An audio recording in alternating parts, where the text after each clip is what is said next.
panahon ng pangangailangan, ang tulong ay laging nariyan para sa mga taong nagsusumikap. Isa sa mga makakapagpatunay dito ay ang 19 anyos na grade 11 student na si Frank ng Palanggian National High School sa Pututan, Iloilo. Apo sa buhay sina Frank. Pagsasaka at pagtatrabaho sa bukid ang trabaho ng kanyang ina na siyang nagtataguyod sa kanyang pag-aaral. Sino ang sumusuporta sa pag-aaral mo? Nanay, sir.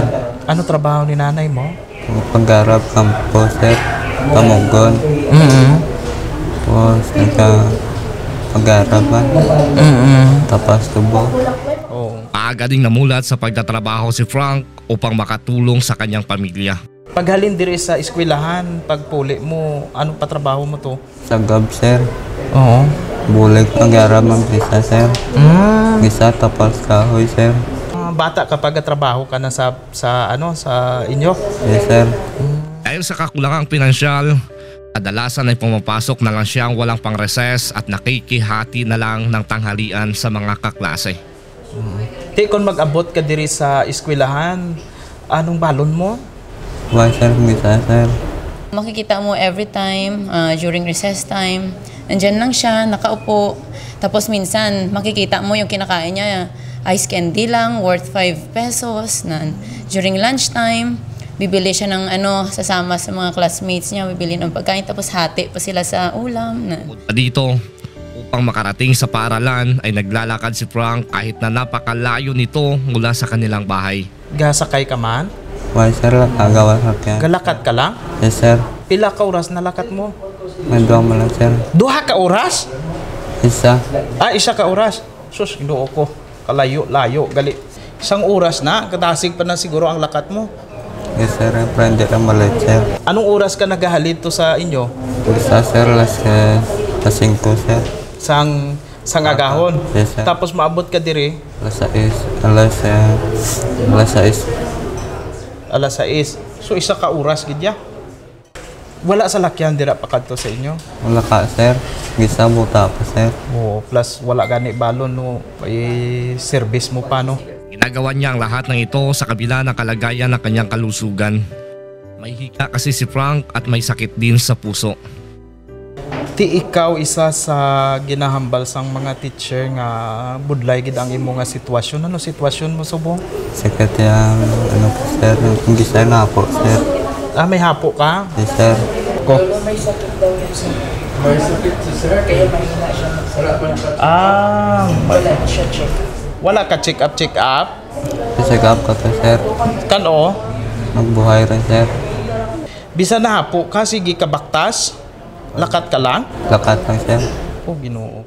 Ngunit hindi ito naging hadlang sa kanyang pag-aaral. Anya, sinisikap niya makapagtapos dahil gusto niya magkaroon ng maayos na trabaho. Bilang advisor niya, kumbaga natutukan ko siya everyday. In his situation, kahit kanya ng kanyang sitwasyon, still never siya nag-absent. Or if in case na kailangan niya mag-absent, for example, may trabaho, yun, nag-excuse siya sa klase. Pero if talagang kailangan mag-aral, nag-aaral siya. Nga aamugid na iya ka porsigido ikaw sa pag-eskwela nga nagalakat ka sang malayo sa kauras. Kaya gusto ko makatapos, sir. Gusto ko makabura sa mga matawhan, sir. Gusto ko maging police. Mapalad si Frank dahil mayroon siyang gurong nagmamalasakit sa kanya. Sila ang nagtutulungan upang maibigay ang kanyang mga pangangailangan. Mahirap yung specialization namin sa kukiri kasi kailangan mo ng pera. Si Frank, masasabi na talaga sa financial. So sabi ko sa kanya, huwag kang mag-alala. Pag wala kang pambayad, sabihin mo sa akin, gawa natin ng paraan. Si Ma'am Leia, siya yung laging sponsor nito. Ako lang yung taga-facilitate lang para may maano sa kanya. So siya na-provide, tapos kung ano yung output niya, binibigay na lang sa kanya. Pero sa ni Ma'am Leia, binibigay na lang kasi nga naawa kami kay Frank. makakakain lang siya ng as in masarap during their performance sa Kukiri kasi with sponsor of Mom ni Palim, syempre kumbaga may ulam na siya mismo ang nag-prepare. And makikita mo naman sa sitwasyon niya. So, marami kaming mga sponsors niya dito, even sa mga damit niya. Naalala ko si Ma'am Rubang, nagbigay din to ng t-shirt at saka pants. Yes. Kasi marami kami, sir, naaawa kami sa sitwasyon niya.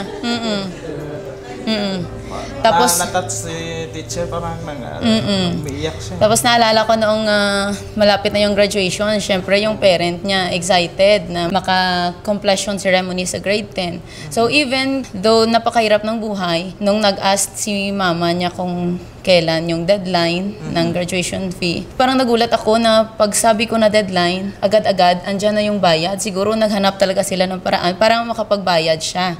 Pero ang concern namin noon is ang kanyang haircut. So nag-sponsor din kami para makapag-haircut. So sabi niya, ma'am, thank you, Gid, kay nagwapo ako. Parang adapted niya sa son. Kumbaga naintindihan na namin yung sitwasyon niya. Mula pa yan grade 7, nasubaybayan na namin yung kanyang buhay. Tuwing nakikita ninyo siya na walang-wala talaga siya, anong nararamdaman ninyo? Siyempre naawa ka, sir. Kung makikita mo kasi na mayroong mga discrimination, no? Sa mga ang classmate. Sila din ang naglapit kay Frank sa amin upang mahingian ng tulong. Pila ang kwarta nga pinakadako nga nabaton mo?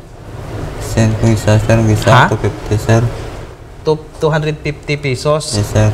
Kung may 250 pesos ka, anong gabitan mo? Sa mga project, sir.